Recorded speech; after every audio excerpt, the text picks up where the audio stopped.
You know what, guys like him, they talk a good game. It sounds good. It's almost believable until you really get an in-depth and do your research on this dude. This picture is him and his wife, W. Kamau Bell. You know, for years he's wrote books about being black and all this kind of stuff, talking about the black experience.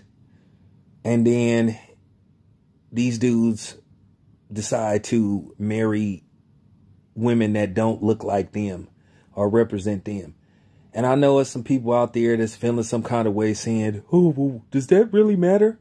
Well, you know what? To a certain degree, the picture got to fit the frame. You so proud to be a black man. You love being black. You love black people. You this, you that. But when it comes to procreation, you chose to go another direction. But then you want people to accept you as this super militant, power to the people, follower, disciple of guys like Malcolm X and, you know, and Marcus Garvey, followers of those dudes, Khalid Muhammad, Farrakhan. But then at the same time, well, as you can see, look at this picture. Kind of reminds you of another person on here that likes to play that role. You know, the midget, that fake ass nigga. You know, the $1,000 man. You know, Mr. I'ma sneak up on you and hit you from behind and run. You know, bitch ass niggas like that. But he decided to put together, I think, a 4-part documentary.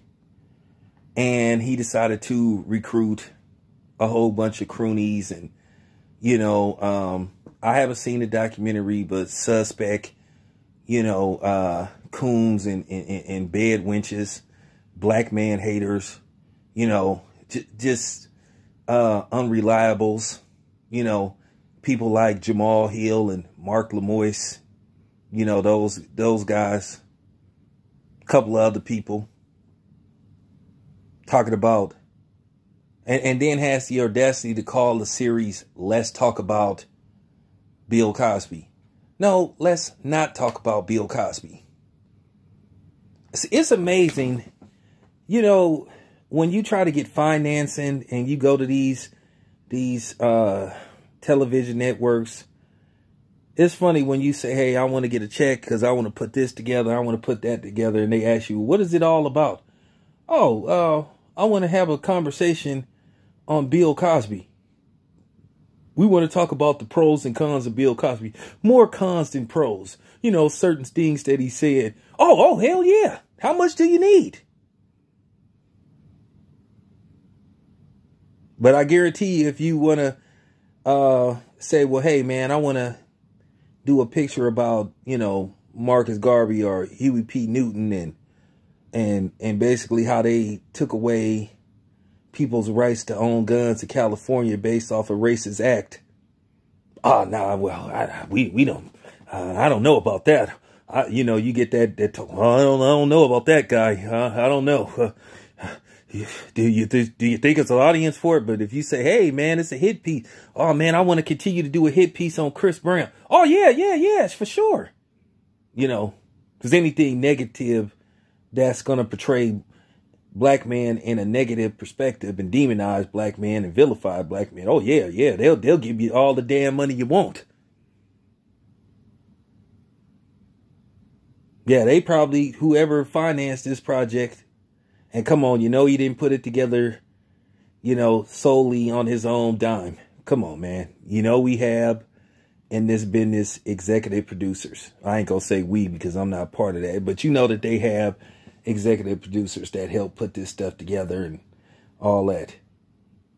But it's funny how people love to harass and bother a 80-something-year-old man. But it's funny, they won't bring Carolyn Bryant to justice. You know, the person that lied on Emmett Till and caused him to get, you know, to lose his life. You know. And we seen what was done to him, the aftermath of how he looked in that casket, what was done to him. Keep in mind, he was only 14 years old. Okay? He didn't even get to enjoy life. But the woman that admitted that she lied on him, she got to live a full-fledged life, have kids, got grandkids, probably got great-grandkids. And nothing was done to her. And she's still walking around. You know. It's funny how when you bring her up, why ain't nobody doing no documentary on her? That lady is still alive. When the documentaries on her gonna come out? Why did he ask to do a documentary on her? Yeah. Okay. But, you know, this dude is claiming that his career may be over. I didn't even really know he had a career, because I'm going to be honest with you. I didn't really pay attention to the nigga because I already knew what type of cat he was when I started to do minimal research on him. Once I saw, you know, who he was married to, that's what I say to him. And like I said, if you feeling uncomfortable, if you know, I'm gonna make this very clear. You can love and be with who you want, but if you're gonna portray yourself in a certain perspective, if you're gonna portray yourself in a certain light, like I said, you got to live up to that image. You know, I'm just keeping it 100. There's a lot of dudes like him. He think he could fool people by talking all that black shit, but he ain't really for us. As long as his bank account increases, as long as extra zeros get added to his bank account, he doesn't care who he hurt, who he damages. You can't trust niggas like him. You can't. This Bill Cosby shit is tired. Why don't I mean, since he want to talk the Bill Cosby thing, why don't he do a documentary about how Bill Cosby shouldn't have went to jail in the first place? And how he got railroaded.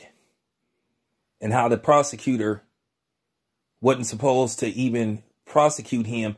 They didn't have enough on him to bring him to trial. He didn't have enough. Bill Cosby shouldn't have went to jail. His rights was violated. And I hope Bill Cosby sues the shit out of the state of Pennsylvania. I hope he drains them dry. And the thing about these specials, they love it when they could get a group of black people to go in on another black person. That's real talk. So people that don't look like us, so mixed company can be sitting up there gossiping and speculating. Ooh, you see this? You see that? They love to do that. They love it when we do that to each other. Because everybody knows we're not on code whatsoever. And that's why I kind of understand why a lot of people that were doing certain type of content moved away from it, because they saw that a lot of these people wasn't who they say they were, and they were inconsistent with the black stuff. One thing about me, I've stayed consistent. I've talked about this stuff since I've been on YouTube. Never swayed, shied away from it. No matter how tough and uncomfortable it is for people to talk about this, I talk about it. And I know I have people that subscribe to my channel that are not black. And I've said this on several occasions. If you can't handle what I say on my channel, you are free to move on. Go somewhere else. I stand by everything I say on my videos, and I mean it. But like I said before, you can't trust dudes like him. They always have an agenda. And their agenda is to make more money at the expense of going after us and demonizing us and throwing us under the bus. So if dude is getting death threats and all this type of shit and saying that people want to go upside his head, well, hey, he knew the risk. when he knew the risk. He talked about his career gonna suffer. Hey, oh well. But anyway, it's your boy Town Biz, man. I'm out.